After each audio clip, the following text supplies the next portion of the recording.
Hey team, it's George here, and I'm sure you're aware of the announcement that has happened that there across Australia, various states are reducing the restrictions when it comes to the coronavirus lockdown.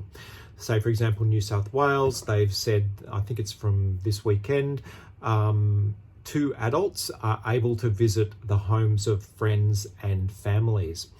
Now, I suppose the thing is that now is a really good time to start having adult conversations with your friends that you're inviting over, because remember, it's close proximity that leads to the transmission of the virus. So we know that if you are in close proximity, like, I don't know, the intimacy of a GP consult for 20 minutes, that is considered long enough to lead to a high risk exposure and transmission of the coronavirus. So keep that in mind and be aware of who you're inviting into your house and who's in your house.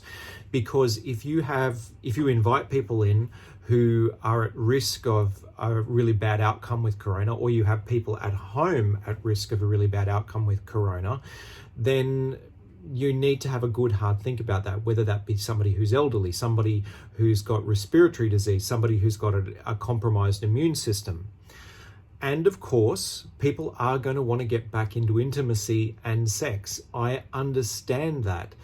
Again, though, this is where adult conversations need to really be happening. And you need to be able to be frank and open, saying, have you had any sore throats recently? Have you had a cough recently? Have you had any potential exposures to coronavirus?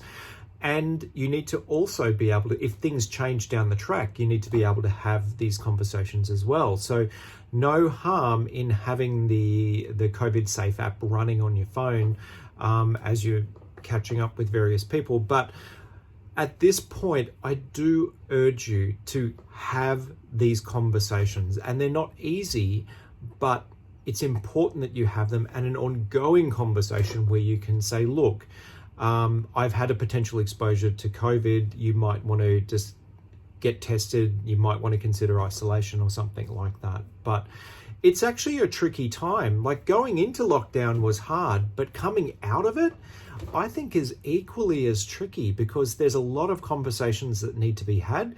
We have to consider our circumstances, consider the circumstances of the people around us, and also consider the circumstances of the people who will be invited back into our bubbles. So I wish I could give a simple answer, but I just wanted to make this conversation and break this conversation so other people can start having these sort of conversations and open dialogue. I think that's going to be the key. So I absolutely recommend continue washing your hands and hygiene in that respect. Continue social distancing. Continue isolation as per compliant with your state regulations.